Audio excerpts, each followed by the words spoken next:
Hey everyone, welcome back to another episode of Tusk Gaming. In this episode, we're playing Dungeons & Dragons online, and we're going over the guild ship amenity bar with your pet, as well as my hotbar setup and the reason why I do it the way I do. Alright folks, let's go ahead and get into this exciting episode. Welcome to Tusk Gaming. Please like, subscribe, and get notified. Alright everyone, so when it comes to your pet, a lot of people kind of overlook their pet. Sometimes they don't bring their pet out until they're in a dungeon or something, but if you have a guild and you have quite a few buffs that you can get from that guild, it's going to be a benefit for you to have your pet out when you hit that amenity bar. If you don't, then your pet isn't going to get the buffs. So I just brought my pet out after hitting the amenity bar, and as you can see, nothing. But if I go ahead and hit that amenity bar, while that pet's out, the pet is going to get the buffs, and then we are going to be all good as far as that goes. And then there you go. You can also send the pet to the amenity bar using the little action icon when you are selecting it. So just a quick reminder on that. A lot of people do forget about buffing their pets up. It's going to make for a better pet. So another thing I wanted to talk about was the action bar. Now, I did have a request to go over the action bar and kind of how I do it. The interesting thing about this action bar is I try to put my buffs over on this right hand side of these action bars. I bring out quite a few bars. I like to put my pet up either over on the right side or the left side above the chat window. But I'll typically keep my buffs here. I'm going to keep my weapons over here to the right, or any rings and stuff, trinkets that I want to switch in and out of.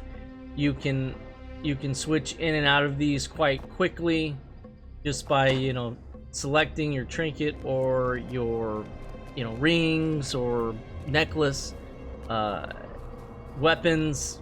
It makes it a whole lot easier when you're in battle and you're like, oh crap, I got the wrong weapon. Shebang, we can get the right one.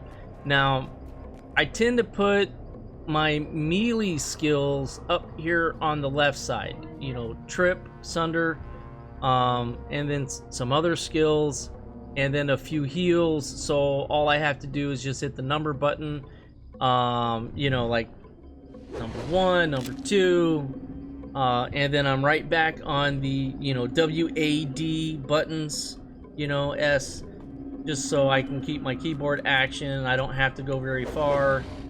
It makes it a little bit nicer. And then I'll put my selectable spells right down in here and just kind of do all of that. Miscellaneous is going to be over here on the left.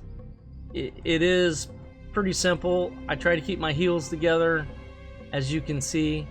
The reason why I have this heal off to the next bar is so I don't accidentally use it. I want to use this when I have to use it. I don't want to use it just because I'm using it. So I want to make sure I know when I'm doing it. So it does make it quite interesting. So you can set your action bars up all different kinds of ways. This is just kind of how I tend to do it. It makes it, I don't know, a little bit nicer. I know where everything's at, and I'm pretty consistent in what character I'm playing, that I'm putting them in just about the same spots. So, that way when I'm floating between character to character, I am not really searching roughly for where it's at, or I completely moved it. Now I got to get used to where it's at. So you want to be consistent.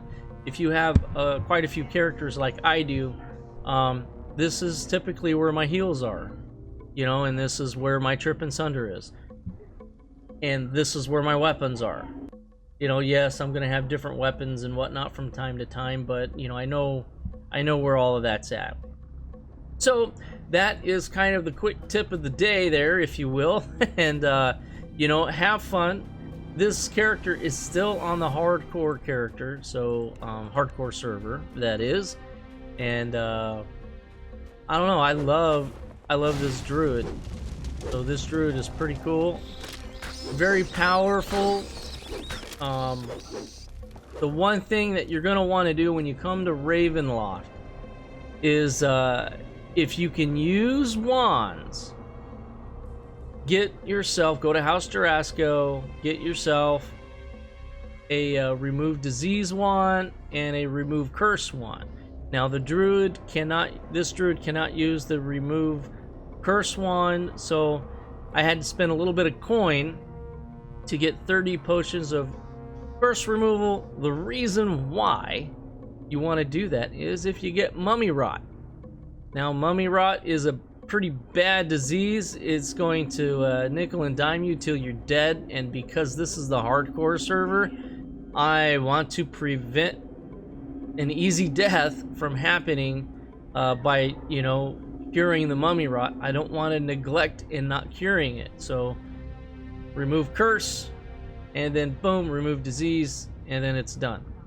So just keep that in mind when you're in Ravenloft, because you don't want to get carried away and not do your cures when you need to.